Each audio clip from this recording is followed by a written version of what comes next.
This story happened in 2014 in the U.S. state of New Mexico. A fun weekend trip became a nightmare for an elementary school teacher, Emily Lambert. In 2014, Emily was 30 years old and worked as a teacher in Garland, Texas. She had 2 daughters, whose father she divorced but maintained friendly relations with. After some time, she started seeing a man named Robert Albert Early. He was 3 years older, and although they had attended the same school, they didn't know each other at the time. Years later, fate had brought them together through mutual friends.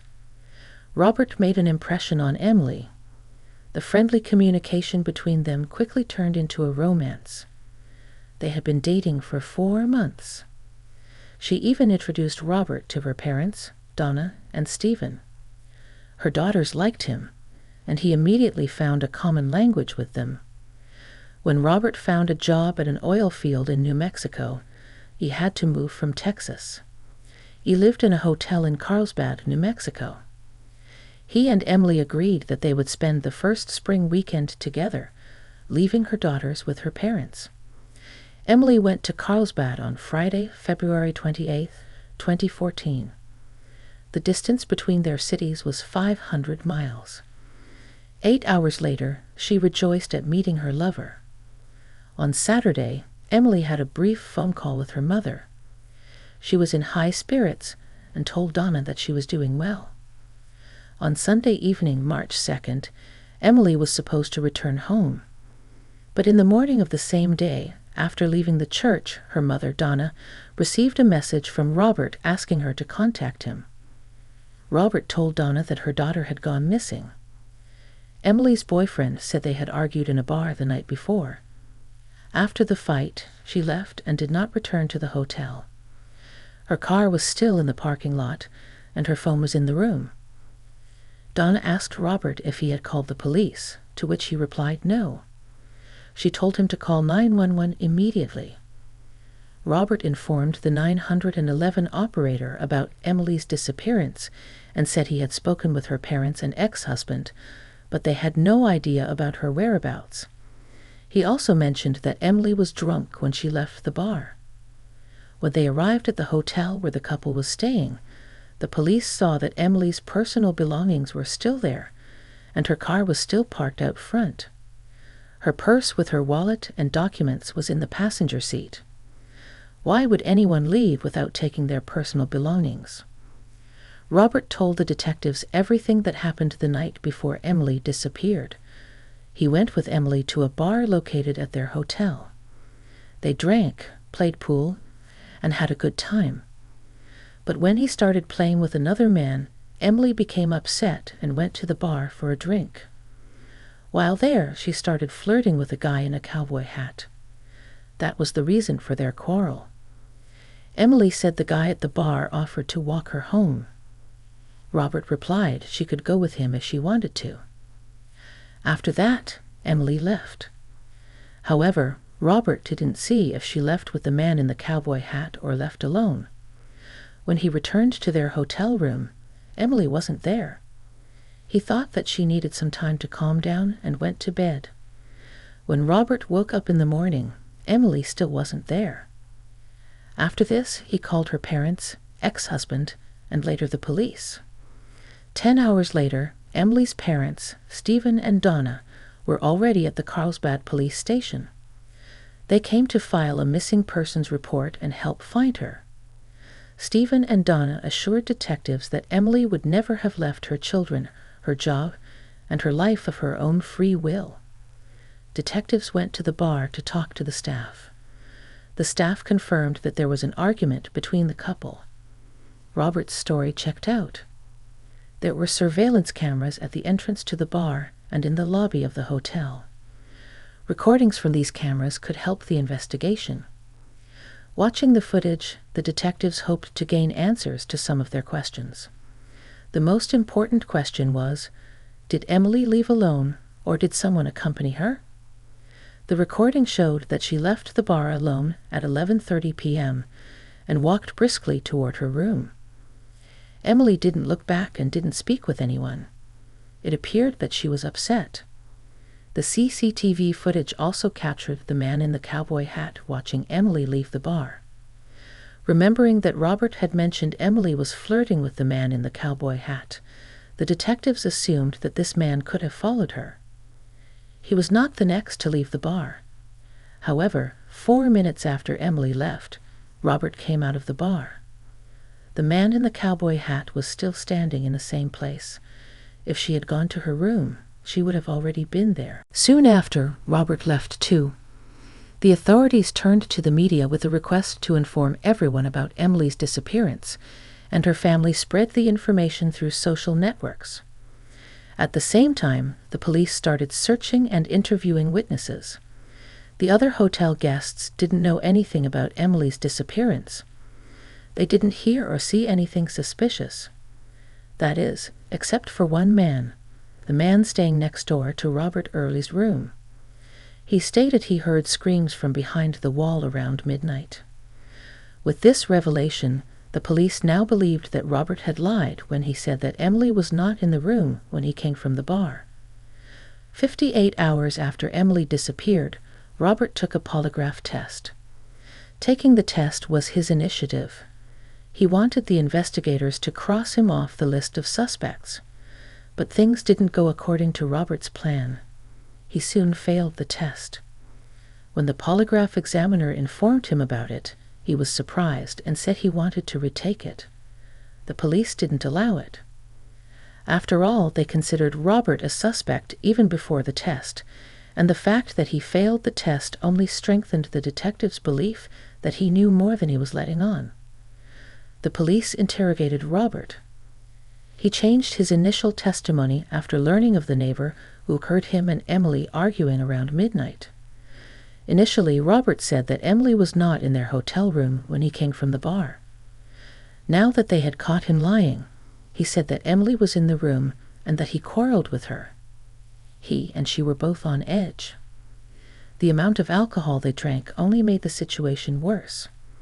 Robert was angry that Emily was flirting with another man. At some point, Emily just got up and left. After a while, Robert got into his car and started driving around the area looking for her. Unable to locate Emily, Robert returned to his hotel room. He hoped she would show up when he calmed down. To his surprise, she had not returned. Feeling pressured by the detectives, Robert changed his story again and claimed he saw Emily getting into a big white pickup truck after leaving the hotel. Behind the wheel of this pickup truck was a man with a mustache and wearing a cowboy hat. Perhaps. It was the same man with whom she had flirted at the bar when the pickup truck left the parking lot. Robert allegedly got into his car and followed them. They drove about 15 minutes and ended up at an abandoned house in the desert. When the truck stopped, Robert began to honk. The driver exited the pickup truck with a pipe in his hands. Emily also got out of the truck, and according to Robert, she was almost naked. When she saw her new acquaintance swinging a pipe to hit Robert, she tried to protect him and got between them. As a result, the pipe hit Emily in the head, and she fell to the ground. Robert told the detective that he got scared, quickly jumped into the car, and drove away. He was afraid and didn't know what to do, so he chose not to tell anyone about what had happened. Detectives often listen to nonsensical stories, but what Robert Early told them in this instance topped all of their lists. Still, they decided to investigate and check on his story. After all, Robert said he could show the house near which the events he described unfolded. Robert led the police to an abandoned house. It was 12 miles from the hotel. The detectives noted traces in the dirt road that looked like drag marks.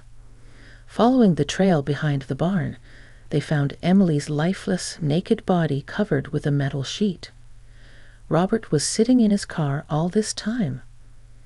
When they informed him about the discovery of his beloved's body, he showed almost no emotions, as if they had told him something he already knew.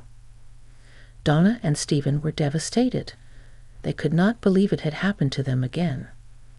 Donna and Stephen had 2 children and lost both their son and their daughter 2 years apart. Emily's brother had died in a car accident. Of all the information provided by Robert Early, the detectives were able to confirm the location of the abandoned house near which they found the body and that Emily had a head injury. The investigators showed reasonable doubts about the rest of his testimony. However, no one saw any white pickup near the hotel area. Emily left the bar alone. The man in the hat sitting next to her in the bar turned out to be Robert's boss, and the latter had a reliable alibi. Forensic experts concluded that Emily died from multiple head injuries. She had blunt force trauma, bruises on her face, and strangulation marks on her neck. When the police obtained CCTV footage of the hotel reception desk, it became clear that almost all of Robert Early's testimony was a lie. At 11:48 p.m., Robert appeared at the reception desk. He behaved strangely. "The man looked around," called someone, and returned to the bar. After leaving the bar 14 seconds later, he returned to the reception desk and asked for a spare room key. That could mean that Emily wouldn't have let him into their room. The receptionist gave him a key at 11:54 p.m., and he immediately left.